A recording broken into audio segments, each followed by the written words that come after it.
Hi అండి. ఈరోజు ఒక కోస్టర్ డీఐవై చేసి చూపిస్తాను. ఇది మనం ప్రెషర్ కుక్కర్ వాచర్ పాడైందనుకోండి, దాంతో మనం ఇలా రీయూజ్ చేసుకోవచ్చు. ఇలా 2 వేస్‌లో మనం స్మాల్ బౌల్స్, చిన్న బౌల్స్‌కి, పెద్ద బౌల్స్‌కి రెండిటికి యూజ్ చేసుకోవచ్చు. పెద్ద బౌల్స్‌కి అయితే ఇలా సింపుల్‌గా యూజ్ చేసుకోవచ్చండి. ఇలా పెద్ద బౌల్‌ని దాని మీద ప్లేస్ చేస్తే చూడండి ఎలా ఉంటుందో. ఫస్ట్‌లీ ఒక జూట్ థ్రెడ్ ఆర్ పురికోస తీసుకొని ఈవెన్‌గా ఉండటానికి గ్లూ పెట్టుకుంటూ అక్కడక్కడ మొత్తం రౌండ్‌గా అంటించుకోవాలి. ఈ స్టెప్ ఎందుకంటే వాచర్ అనేది ఫ్లాట్‌గా ఉండదు కదా!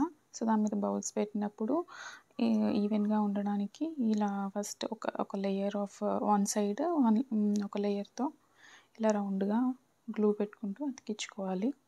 సో, వన్ సైడ్ అయిపోయిన తర్వాత గ్లూ పెట్టేసి క్లోజ్ చేసేయాలి. తర్వాత రిమైనింగ్ థ్రెడ్ కట్ చేసేసుకోవాలి. అదే పాయింట్ నుంచి ఇప్పుడు థ్రెడ్ అనేది వ్రాప్ చేసుకుందాం. సో, ఒక స్టార్టింగ్ పాయింట్‌లో గ్లూ పెట్టేసుకొని వెనక సైడ్ గ్లూ పెట్టేటప్పుడు ఎప్పుడైనా వెనక సైడ్ గ్లూ పెట్టాలి. ఈ వ్రాపింగ్ అనేది ఓవరాల్ వాచర్ చేయాలండి. ఇలా థ్రెడ్ వెనకకి, ముందుకి వేసుకుంటూ అంటే థ్రెడ్ ఎంత లెంత్ పడుతుందో మనకు ముందు తెలియదు కాబట్టి ఇలా అయితే ఈజీగా, ఫాస్ట్‌గా ర్యాప్ చేసేసుకోవచ్చు.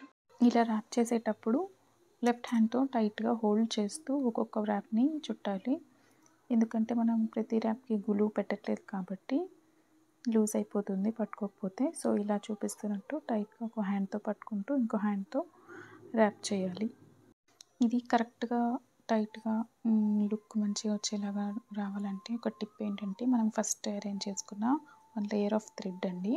సో, అది టైట్‌గా ఉంటే మనకి లుక్ మంచిగా వస్తుంది. ప్లస్ టైట్‌గా వస్తుంది. సో, ఇలా ఓవరాల్ థ్రెడ్ అనేది ర్యాప్ చేసుకున్న తర్వాత ఎండ్ కూడా గ్లూ పెట్టేసి ఎండ్‌లో గ్లూ పెట్టేస్తే సరిపోతుంది. రిమైనింగ్ థ్రెడ్ కట్ చేసేస్తాం. ఇలా అయితే first way of coaster ready అయిపోతుంది. చూసారు కదా! ఇది పెద్ద బౌల్స్‌కి కోస్టర్ లాగా పర్ఫెక్ట్‌గా వర్క్ అవుతుంది. ఇప్పుడు నేను సెకండ్ వే ఆఫ్ కోస్టర్‌ని చూపిస్తాను చిన్న బౌల్స్‌కి.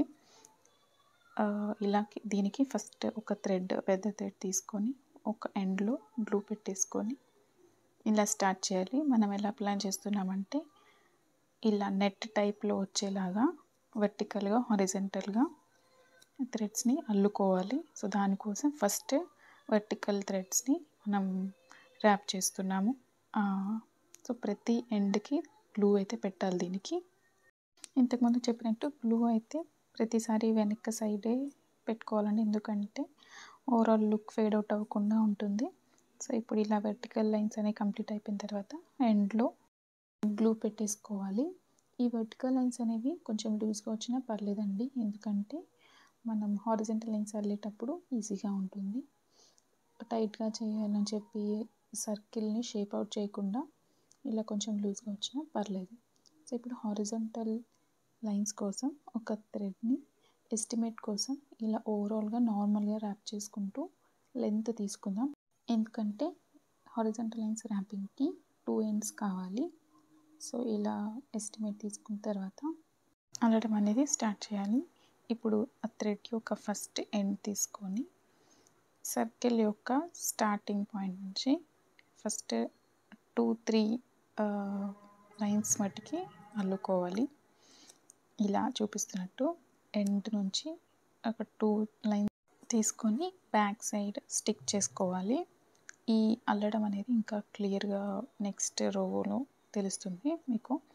ఇలా స్టిక్ చేసుకున్న తర్వాత ఫ్లిప్ చేసుకొని థ్రెడ్ యొక్క సెకండ్ ఎండ్ నుంచి నెక్స్ట్ రో అనేది స్టార్ట్ చేయాలి. ఇలా పైది కిందకి వచ్చేటట్టు, కిందది పైకి వెళ్ళేటట్టు అల్లడం అనేది స్టార్ట్ చేసుకొని రో మొత్తం అలా ఫినిష్ చేసుకోవాలి.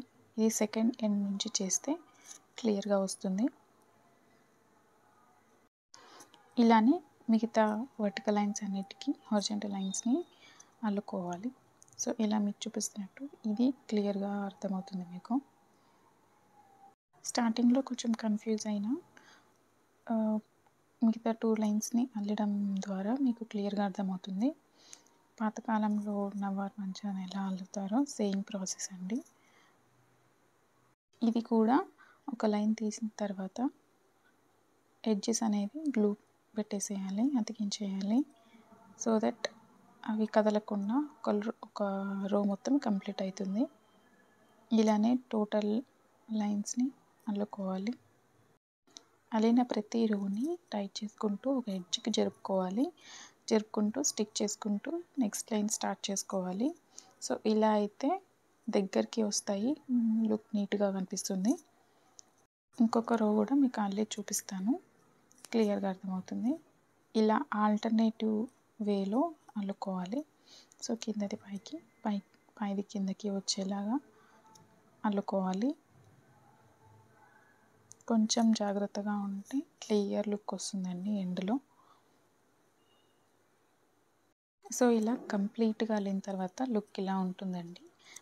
మీకు కంప్లీట్గా అల్లి నేను చూపిస్తున్నాను.